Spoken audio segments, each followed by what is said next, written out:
Hello everyone, Stakuyi here, and welcome to the History of Everything podcast YouTube channel, and also, from that, simultaneously, welcome to my new humble abode. This isn't actually my house. As I am sure many of you are probably aware by now, my wife and I are in Japan currently. Where we are staying is in Hakone, which is a town that is approximately an hour or so by train outside of Tokyo, and it is a place that is famous for its hot springs as well as its traditional inns. Which, that is exactly what we are staying in right now. A traditional inn that you have probably noticed looks like a traditional Japanese room. And for those of you who are unaware, who have not seen any kind of anime or anything like that, this right here is a futon.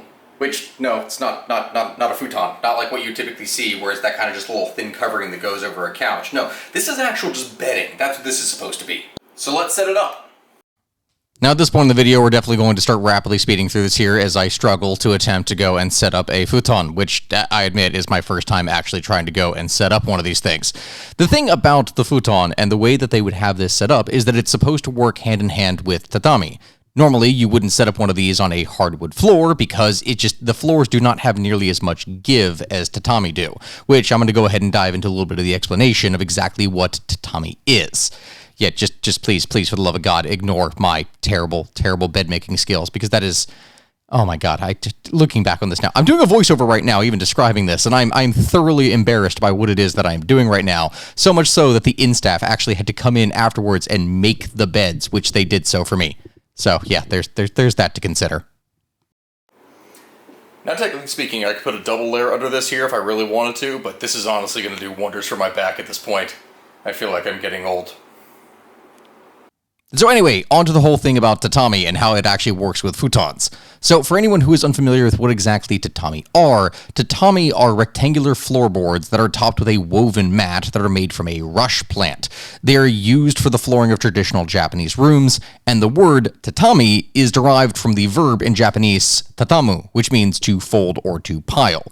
Which is an interesting little detail, because if you go back into its history, the thing about tatami is that these were being stacked on top of one another, and the more that you had, the higher the status that you had.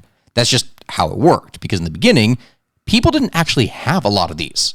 A lot of people, when looking at Japanese homes, they think, oh, yes, tatami. This is something that is normal in every Japanese home. But the reality of the situation is that for the majority of its history, tatami was actually quite rare. It was only the wealthy people that were able to afford this in the first place. With the imperial clan of the Yamato period establishing its first capital in Nara in 710 AD, aristocrats at that time were using tatami, which primarily at that point was for sitting or lying down. In fact, the majority of what would happen here is that tatami would be set up in areas where people could sit or lie down, and the rest of the floor would be wood. By the time of the Heian period, which was from 794 to 1185 AD, this being a time when the majority of life would center around the aristocracy and the quarters of the Heian-kyo, which is in present-day Kyoto, thicker tatami was then used as a kind of cushion in order to indicate those who would sit upon them's authority. Thin mats were only used for certain parts of the room, which at the time would still have wooden floors, and the thicker mats would be used specifically for people of high ranking to be able to sit upon. The higher the rank you had, the higher the pile, the higher the rank. It's just something that would work hand in hand. The mats themselves were not actually really used as flooring until going into the Kamakura period, which is from 1185 to 1333 AD. And over time, from that, gradually, tatami as flooring would increase and become more common. Though, again, during this time period, of course, it was only the wealthy people who could actually afford this. Tatami didn't actually become widespread as a thing that was used for Japanese commoners until going into around the 16th to 17th century. And so that idea that we have of the natural Japanese home having tatami is, overall in its history, a relatively recent thing. And so a lot of people are probably wondering, well, what about the modern day Japanese? What about the current Japanese home, and is tatami something that is still used? Well, yes, but after the Meiji Restoration, when westernization became a priority for Japan, gradually over time, tatami started to disappear.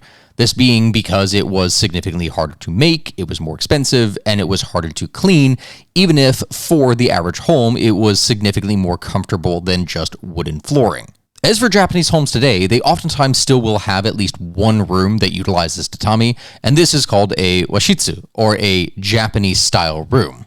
Staying in a room like this in Hakone was honestly fascinating, and I'm going to be making significantly more videos, more vlogs, more everything with this kind of style. So if this is something that you all like, then make sure to go ahead and drop a like and let me know how much it is that you appreciate it, because I honestly appreciate all of you watching it in the first place. There's significantly more content to come.